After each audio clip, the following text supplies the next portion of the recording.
तो जो भगवान का नाम निरंतर रटते उनमें दिव्य शक्ति जागृत हो जाती। जैसे दो लकड़ियों के बार बार घर्षण से अग्नि उत्पन्न हो जाती शक्ति। देखो ना, दो पत्थरों को आप रगड़िए तो उनमें चिंगारी पैदा हो जाएगी। तो दिव्य चिदानंदमय नाम जब हमारी जिह्वा पे रगड़ होती है तो उसमें ऐसी महान शक्ति जागृत होती। ज्ञान, भक्ति, वैराग्य, विपत्ति, दुख का नाश सब। भगवान कितने समीप है, आपके समीप इतने कि उनसे ज्यादा कोई समीप नहीं है, बहुत नजदीक। जो अनुभव करना चाहो, हमारे प्रभु की यही मानता है। इस खंबे में है तो यही मिलेंगे आपको, और हृदय में है तो यही हृदय में मिलेंगे, और बद्री नारायण में मिलेंगे तो बद्री नारायण में ही मिलेंगे। जहां जैसी भावना करोगे वैसे ही भगवान मिलेंगे। और सर्वत्र है तो सर्वत्र, फिर यहां भी है।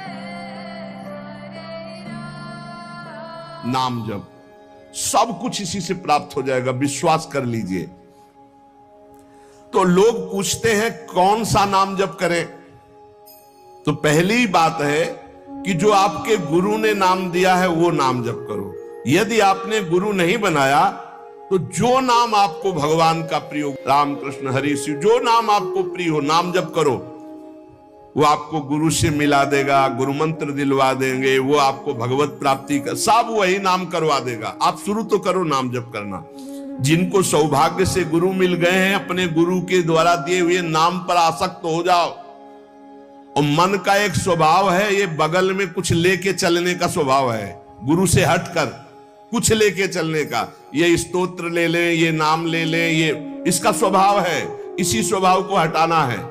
गुरु ने कहा राम तो राम, गुरु ने कहा राधा तो राधा जीवन, उसी से आप देख लेना सब कुछ प्राप्त हो जाएगा।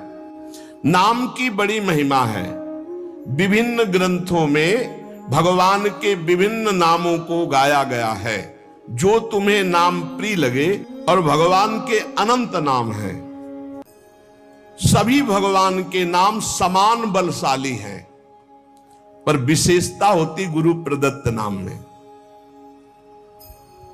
जैसे गोस्वामी जी को राम नाम सर्वोपरि, चैतन्य महाप्रभु कृष्ण नाम सर्वोपरि, हरिवंश महाप्रभु राधा नाम सर्वोपरि, कोई हर्ज नहीं।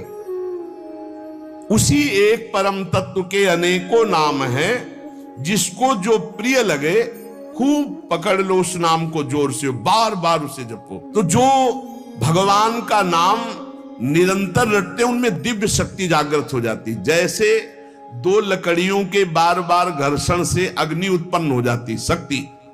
देखो ना, दो पत्थरों को आप रगड़िए तो उनमें चिंगारी पैदा हो जाएगी। तो दिव्य चिदानंदमय नाम जब हमारी जिह्वा पे रगड़ होती है तो उसमें ऐसी महान शक्ति जागृत होती। ज्ञान, भक्ति, वैराग्य, विपत्ति, दुख का नाश सब। देखो गोस्वामी जी सरल भाषा में कह रहे हैं, यदि हृदय में और जगत में भी लोक में मंगल चाहते हो तो अपनी जिह्वा रूपी देहरी पर, जो भीतर और बाहर दोनों को मंगल करेगी, नाम विराजमान कर लो। गोस्वामी जी को प्राण प्रिय है 2 अक्षर राम, ऐसे प्राण प्रिय है हमारा 2 अक्षर राधा। जिह्वा पे विराजमान कर लो, लोक परलोक सब मंगल को प्राप्त हो जाएगा। सर्वत्र भगवत दर्शन, तीसरी बात आई। पहला आया अपने इष्ट के अनन्य, दूसरा कैसे हो तो बोले निरंतर नाम जप करो, और तीसरा सर्वत्र भगवत दर्शन। ये सर्वोत्तम बात है। चाहे वो चांडाल हो, पशु हो, पक्षी हो, जड़ हो, चैतन्य हो, जहां तुम्हारी दृष्टि पड़े तो उसमें देखने की कोशिश करो, इसमें भगवान श्री हरि विराजमान है। जैसे दूर से पड़ी हुई रस्सी सांप दिखाई देती है, न सांप पहले था ना बाद में रहेगा, बीच में भास रहा है, और बीच में है रस्सी, भास रहा है सांप। ऐसे ही ये संसार पहले नहीं था, बाद में भी नहीं रहेगा, बीच में भास रहा है, और है श्री कृष्ण, है प्रभु, और भास रहा है संसार। ये झूठा भ्रम हो गया। ये स्त्री है, पुरुष है, जड़ है, चैतन्य, एकमात्र भगवान बना हुआ है, जो सब में मुझको देखता है और मुझ में सबको देखता है। वो मेरे नेत्रों से कभी ओझल नहीं होगा, मैं उसके नेत्रों से कभी ओझल नहीं होगा। और एक श्लोक आता है कि मैं किसी में प्रवेश नहीं हूं, कोई मेरे में प्रवेश नहीं। वही यहां कह रहे हैं, नहीं आधार नहीं को हरि महा। अब क्या मतलब है इसका? बोले इसका मतलब है जैसे कहा जाए बर्फ में पानी नहीं है और पानी में बर्फ नहीं है, बात कैसी रहेगी? क्योंकि बर्फ ही पानी है, पानी ही बर्फ है, भेद ही नहीं है। तो कहा जाए बर्फ में पानी प्रवेश नहीं कर सकता और पानी में बर्फ प्रवेश नहीं कर सकती, उसकी अलग सत्ता नहीं, बर्फ ही पानी बनी हुई है, पानी ही बर्फ है, कोई अंतर नहीं। तो कह रहे कि नहीं आधार। बोले कैसी बात कर रहे हो? बोले इसलिए कह रहा हूं कि वही वही है, दूसरा कोई है नहीं। प्रभु किसी में प्रवेश नहीं करते क्योंकि प्रभु ही है पहले से, तो किसी में प्रवेश करे? और कोई प्रभु में प्रवेश नहीं कर सकता क्योंकि कोई है ही नहीं, प्रभु ही है। स्वयं हरि जगत बने हुए हैं, सब कुछ ये हरि बैठे हैं। बस ये नेत्रों का हमारा दोष हट जाए, चश्मा बदल जाए, केवल हरि है। सिय राम मैं सब जग जानी, मानी नहीं, जानी, जान के देख के। अति समीप, भगवान कितने समीप है? आपके समीप इतने कि उनसे ज्यादा कोई समीप नहीं है, बहुत नजदीक है। इतने नजदीक है कि अपने आप से भी नजदीक हरि है, अपने आप से भी।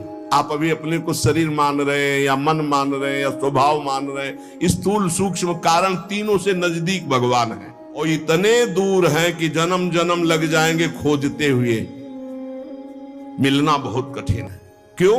क्योंकि बाहर खोजने से नहीं मिलेंगे, अंदर डूबने से मिलते हैं।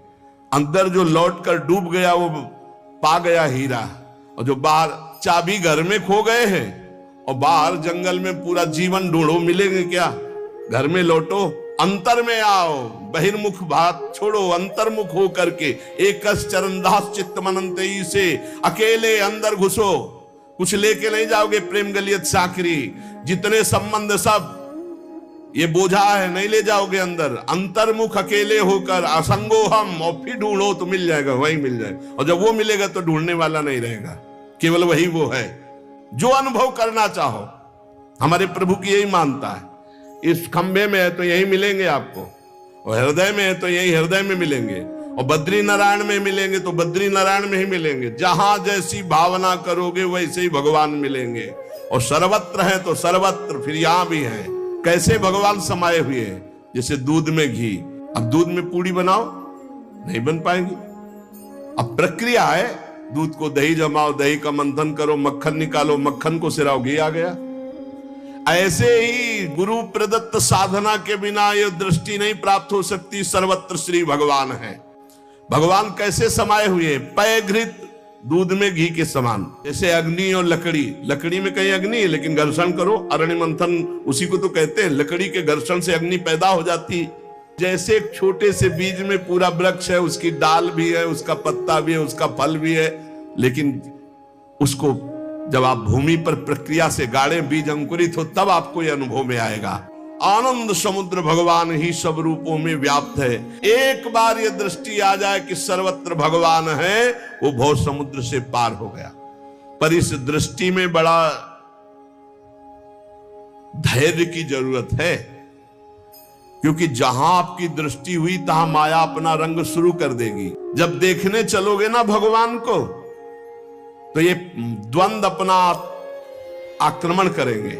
कभी सुख फंसा लेगा, कभी दुख, कभी लाभ, कभी हानि, कभी मृत्यु का भयावा, कभी मान, कभी अपमान। जो इन सब में भगवान को देखता है वही निकल पाएगा।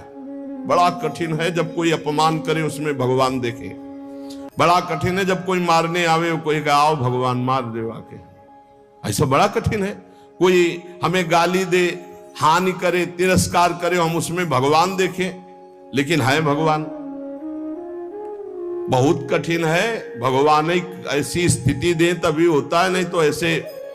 अब नामदेव जी ने जब कुत्ते में भगवान को देख लिया, भूत में भगवान को देख लिया, तो एक भगवान से सख्य भाव से बात करने लगे। एक दिन कहा, विठ्ठल भगवान, पांडुरंगा, आपकी कृपा से अब मैं सब में आपको पहचान लेता हूं। भगवान ने कहा सही। बोले आप किसी भी रूप में छुपो, अब हम आपको पहचान लेंगे। भगवान मुस्कुरा दे। थोड़ी देर में विचार आया कि मंदिर में बैठ के भजन करने से बड़ी भीड़ हो रही, लोग आ जा रहे हैं, विक्षेप पड़ता, मंदिर के पीछे चलते हैं। अभी तक विचार नहीं आया था। अब मंदिर के पीछे जाके जो भजन में लगे, कीर्तन में, सो देखा कि 10 बच्चे आ गए, कबड्डी खेलने लगे। यहां बड़ा विक्षेप, चलो नदी किनारे चलते हैं। तो नदी किनारे जाकर कीर्तन करने लगे। अभी कीर्तन शुरू ही हुआ था कि वहां बैलगाड़ी से तंबू कनात उतरने लगी, हो हल्ला शुरू हो गया। उनके नजदीक दूर से गए, बोले यहां हम भजन करने आए थे, यहां भी उपद्रव शुरू किया। तो उसकी पत्नी गड़ासा लेके निकली, बोले हम भोजन की व्यवस्था भगवान ने कर दी है, मिल गया है, काट के अभी हम बनाते हैं, हम सब लोग खाते हैं। नामदेव जी ने कहा यहां तो मरने वाला प्रोग्राम शुरू हो गया, ये कौन लोग है जो हमें काट के खाएंगे। गड़ासा लेके दौड़ी नामदेव जी की तरफ। पति ने कहा तुम चिंता मत करो, दूसरा गड़ासा लेके वो दौड़े। अब वो नामदेव जी ने भजन तो फिर भी हो जाएगा जो जिंदा रहेंगे, और भागे मंदिर की तरफ। और सांस, और जैसे जैसे भागते पीछे पकड़ पकड़ अब पकड़ा पर जब नगर में प्रवेश किया तो वहां देखा कि कोई ने फिर मंदिर में गया, कहा हा, भगवान ने कहा क्या हो गया। बोले प्रभु ऐसा ऐसा घटना घटी, पता नहीं किस देश के वो लोग थे कि वो कह रहे थे लाओ काट के खाते हैं, और वो दौड़ पड़ी उनकी पत्नी। फिर वही बोले पहचाने नहीं क्या। बोले प्रभु पहचानना क्या है, वहां इतना बड़ा गड़ासा ले। बोले रुक्मिणी जी वो थी और मैं था, और कौन था, और कोई दूसरा थोड़ी था। बोले अगर मैं छुपना चाहूं तो तुम मुझे पहचान। बोले प्रभु प्रभु सोई जाले जी देव जलाई जालत तुम्हें तुम्हें। भगवान ये कभी अहंकार न कर ले कि मैं बड़ा भगत बन चुका हूं, सब में भगवान देखता हूं। ऐसा रूप लेके आएंगे कि समझ ही नहीं पाओगे। मान अपमान, सुख दुख, निंदा स्तुति, जन्म मृत्यु, इसे समान देखने वाला जीवन मुक्त होता है। देखो ये, इस पर हमें समान होना पड़ेगा। द्वंद्व विमुक्ता, सुख दुख संगई। क्या देखना होगा, सभी मेरे प्रभु के खेल हैं, सभी में प्रभु भरे हुए हैं, और प्रभु का पावन स्पर्श हमें प्राप्त हो रहा है। चाहे जैसी परिस्थिति हो, बहुत आनंद रहता है यदि भगवत भाव में रहोगे। जगत भाव में तो कैसे भी रहो दुख ही दुख है, भगवत भाव में बहुत आनंद।